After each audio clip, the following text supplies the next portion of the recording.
नमस्कार। रंग दे बसंती देखना शुरू कर चुके हैं आप। मैं हूं राजीव चौधरी। स्वर्ग में हर रोज की तरह आज भी चहल पहल थी। नए वस्त्र पहने महाराज धृतराष्ट्र स्वयं ही अपने वस्त्रों को स्पर्श करके मन ही मन मंत्र मुग्ध से थे। थोड़ी दूर पर एक पुष्पलता के नीचे संजय विराजमान थे। धृतराष्ट्र के कई बार पुकारने पर भी संजय अनसुना कर निरंतर कहीं दूर टकटकी लगाए बैठे थे। अपने द्वारा लगाई गई कई आवाज का कोई प्रत्युत्तर ना पाकर अंत में स्वयं महाराज धृतराष्ट्र ने संजय का कंधा पकड़कर जोर से हिलाया। संजय की तंद्रा मानो भंग हो गई। उसने हाथ जोड़कर पूछा, क्या हुआ महाराज? मंत्रमुग्ध धृतराष्ट्र ने अपने वस्त्रों की ओर इशारा करके पूछा, कैसा लग रहा हूं संजय? चमकदार सफेद वस्त्र और आभूषणों से सजे अपने राजा को देखकर संजय के चेहरे पर अनायासी मुस्कुराहट फैल गई। लेकिन इस फैलती मुस्कुराहट की गठरी बांधकर संजय ने चेहरे को गंभीरता के आवरण में लपेटकर कहा, महाराज वही तो देख रहा हूं। संजय के उत्तर की आशा में धृतराष्ट्र उत्सुक थे। उन्होंने पूछा, क्या देखा फिर? संजय ने कहा, महाराज कुछ नहीं बदला। हस्तिनापुर समेत पूरे आर्यावर्त में पहले जैसा ही सब कुछ है। जैसा पहले था आज भी वही है। बस चेहरे, नाम और परिधान बदल रहे हैं। बाकी राजनीति की दशा दिशा जो की तो बनी हुई है। अपने वस्त्रों को भूल महाराज धृतराष्ट्र ने पूछा, क्या हुआ मेरे हस्तिनापुर को? वहां क्या चल रहा है? संजय के चेहरे की भावभंगिमा बदलने लगी। उसने धृतराष्ट्र को देखकर कहा, महाराज एक विशाल भूभाग पर राज करने वाला हस्तिनापुर अब सत्ता का केंद्र नहीं है। वो एक छोटा सा कस्बा बनकर रह गया है। अब सत्ता का केंद्र हस्तिनापुर से 165 किलोमीटर दूर इंद्रप्रस्थ बन चुका है, जिसे वहां की प्रजा नई दिल्ली के नाम से जानती है। धृतराष्ट्र ने फिर उतावले मन से पूछा, तो वहां क्या चल रहा है? इतना सुनकर संजय ने अपनी नजर भारत के विशाल भूभाग पर जमाकर उत्तर दिया, महाराज सत्ता कल भी चुप थी, सत्ता आज भी चुप है।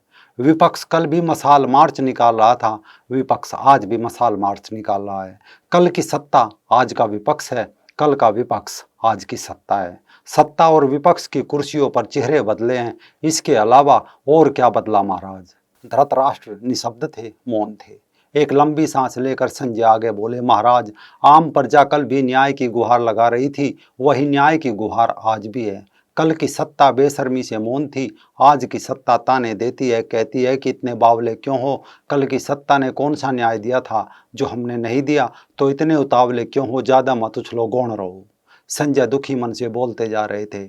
धृतराष्ट्र के धैर्य का बांध टूटने लगा। उसने थोड़ा क्रोधित स्वर में कहा, संजय ये सब तुम मुझे क्यों सुना रहे हो? पूर्व राजन का तमतमाया चेहरा देखकर संजय ने विनम्रता भरे कंठ से कहा, नहीं महाराज, जो कुछ आर्यव्रत में चल रहा है बस उसी का वर्णन कर रहा हूँ। महाराज अगले वर्ष आर्यव्रत में फिर एक बार चुनाव आने वाला है। अभी से रणभेरी बज उठी है, सेनाएं सजने लगी है, नेताओं ने गरीबों के घर जाना आरंभ कर दिया है। जिनके पास समय का अभाव है वो गरीबों को पकड़ पकड़ कर अपने महलों में बुला रहे हैं। कोई आदिवासियों के साथ पत्ते पर भोजन कर रहा है तो कोई गली गली धार्मिक जयकारे लगा रहा है। महाराज यही समय है जिसमें गरीब प्रजा राजाओं के साथ भोजन खाती है, वरना तो फिर 5 साल उनकी तेज रफ्तार गति से चलने वाले वाहनों की धूल ही खाती है। कहीं अर्धनग्न क्रस्काय बूढ़ा व्यक्ति एक नदी के किनारे बैठा है, उसकी आंखें उदासी से नम है, तो कहीं कुलवंश की स्त्रियां उघाड़ी जा रही है।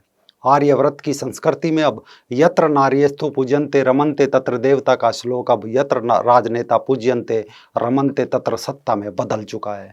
आम प्रजा के पैसे से जुटाई गई सुरक्षा के बीच आर्यव्रत के नेता जिस तरह आलीशान वाहनों में विदेशी ब्रांडों का बेबाक प्रदर्शन करते हुए फर्राटे भरते नजर आते हैं, वो इस बात का प्रतीक है कि राजनीति अब एक निजी हित साधने के उद्यम में बदलकर रह गई है। ऐसे देश में जहाँ 77% से अधिक प्रजा की दैनिक आमदनी 20 रुपये मात्र हो और 30 करोड़ से अधिक लोग गरीबी रेखा के नीचे रह रहे हो। इसके उलट लगभग 50% राज्यसभा सदस्य, लगभग 1/3 लोकसभा सदस्यों के पास 1 करोड़ रुपए या उससे अधिक की संपत्ति है। सिर्फ चोटी के 10 राज्यसभा सदस्यों और 10 लोकसभा सदस्यों की संपत्ति को जोड़े तो 1500 करोड़ रुपए से अधिक की बैठती है। विधानसभा सदस्य तो कई सांसदों की तुलना में कहीं अधिक धनी हैं। 30 राज्यों में सबसे धनी विधायकों की कुल संपत्ति 2042 करोड़ रुपए आंकी गई है। और गौर करने वाली बात यह है महाराज कि इन 150 करोड़पति विधायकों में से 59 के पास पैन कार्ड तक नहीं है। इतना सब कुछ सुनकर धृतराष्ट्र ने संजय से अचरज भरे मन से पूछा, तो क्या ये लोग आयकर भी नहीं देते? संजय के चेहरे पर एक बार फिर अजीब सी रेखाएं उमड़ने लगी और बोले, महाराज, आयकर, सड़क मार्ग कर, जल कर, थल कर, वस्तु कर से लेकर समस्त करों से ये लोग मुक्त हैं। सभी कर सीधे प्रजा पर लादे जाते हैं। महाराज, राज्य व राज्य करोड़पति विधायक है। कई राज्यों के 6 करोड़ प्रजाजनों में से 2.5 करोड़ लोग ही गरीबी रेखा के नीचे निर्वाहन कर रहे हैं। लेकिन उस राज्य के 80 करोड़पति विधायकों पर राज्य गौरवान्वित हो सकता है। पुरानी कहावत है महाराज, सत्ता और सत्ता देती है और पैसा पैसे को खींचता है। जिस राज्य में जिसकी सत्ता आ जाती है, उस सत्ता के राजनेता पुष्पलता की तरह ऊपर की ओर बढ़ चलते हैं। उनकी औसत संपत्ति महाराज कई गुना बढ़ जाती है। धन की शक्ति से नेता दहेज के दूल्हों की तरह बिक कर सत्ता के साथ सुहागरात मना रहे हैं। आम प्रजा उनके इस राजनीतिक विवाह में दोने पत्तल चाट कर उत्साहित है। धर्म से जुड़े लोग अब सत्ता की ओर दौड़ रहे हैं और सत्ता धर्म के द्वार पर शीश नवा रही है। महाराज, सत्ता के इस खेल में पैसा पार्टी कार्यालयों को दिया जाता है। टोयोटा एसयूवी की यात्राएं हैं जिनका खर्च लाखों में बैठता है, और देश भर में यात्रा के लिए नेताओं द्वारा इस्तेमाल किए जाने वाले निजी चार्टर विमान भी है। यह संपन्नता ऐसी अवस्था की संकेतक है जिसकी अनदेखी करना कठिन है। धनी जगत की अवधारणा को राजनीति की दुनिया में नई व्याख्या मिल गई है। जब तक असली आय, संपत्ति और नेताओं को मिलने वाले पैसे का स्रोत अपारदर्शी रहेगा, तब तक प्रशासन इसके दुष्परिणाम भुगतता रहेगा और विकास की बैलेंस शीट पर लोकतंत्र देनदारियों वाले खाते में ही रखा जाता रहेगा। धृतराष्ट्र ने बीच में ही संजय को टोकते हुए पूछा, संजय, क्या प्रजा इस पर कुछ नहीं बोलती? वो कोई विद्रोह नहीं करती? संजय ने फिर नजर आर्यव्रत पर गड़ाकर कहा, महाराज, आर्यव्रत में होने वाले गांव के वार्ड सदस्य से लेकर सांसद तक के चुनाव में मतदाताओं को जो रुपए, साड़ी, शराब, मांस बांटे जाते हैं, जाति धर्म संप्रदाय में बांटकर प्रजा से उनके मत लिए जाते हैं, कई स्थानों पर कुछ आर्थिक मदद करके मतदाताओं की राजनीतिक स्वतंत्रता पहले ही खरीद ली जाती है। यही कारण है कि आर्यव्रत की संसदीय प्रणाली पर पूंजी ने अपना पूरा वर्चस्व कायम कर लिया है। राष्ट्र के जनप्रतिनिधियों ही नहीं, पार्टियों को भी इस पूंजी ने खरीद फरोख्त की वस्तु बना दिया है। संसद और विधानसभा में विश्वास मत जीतने और सरकार बनाने के लिए पूंजी का खेल कैसे होता है महाराज? साल 2008 में संसद भवन में 1 करोड़ रुपए के लहराते नोटों ने पूंजी के वर्चस्व का नंगा रूप दिखाया था। झारखंड मुक्ति मोर्चा रिश्वत कांड, सांसदों को पेट्रोल पंप आवंटित करने वाले कांड, सरकार बनाने के लिए विधायक खरीद कांड, धन के बल पर बहुमत की सरकार का गिरा जाना, नई सरकार बनाना, विधायकों की बाड़ेबंदी की घटनाएं दर्शाती है कि आर्यव्रत की संसदीय प्रणाली पर पूंजी और पूंजीपतियों का आधिपत्य स्थापित हो गया है। महाराज, आर्यव्रत की दशा देखकर लगता है कि चुनाव में किसको जिताना है, किसको हराना है, किसे हाशिए पर डाल देना है, किस पार्टी की सरकार बनानी है, किस पार्टी की सरकार गिरानी है, किस विधायक या सांसद को पैसे से खरीदना है, किसे मंत्री पद से खरीदना है, ये सभी कार्य पूंजी और पूंजीपतियों के नियंत्रण में हो गया है। और पूंजीपतियों के पैसे से सूचना संस्थान चलाए जा रहे हैं, जहां से सूचनाओं को ठोक पीट कर सब अपने अपने तरीके से प्रजा के बीच सच्ची खबर कहकर फेंक रहे हैं। धृतराष्ट्र मौन थे। संजय बोलते चले जा रहे थे कि महाराज, पहले 2 मंडियां, गल्ला मंडी और सब्जी मंडी मशहूर थी। स्वतंत्रता के बाद वंचित समुदाय की मजदूर मंडी बनी, जहां मजदूर अपनी मेहनत बेचते हैं।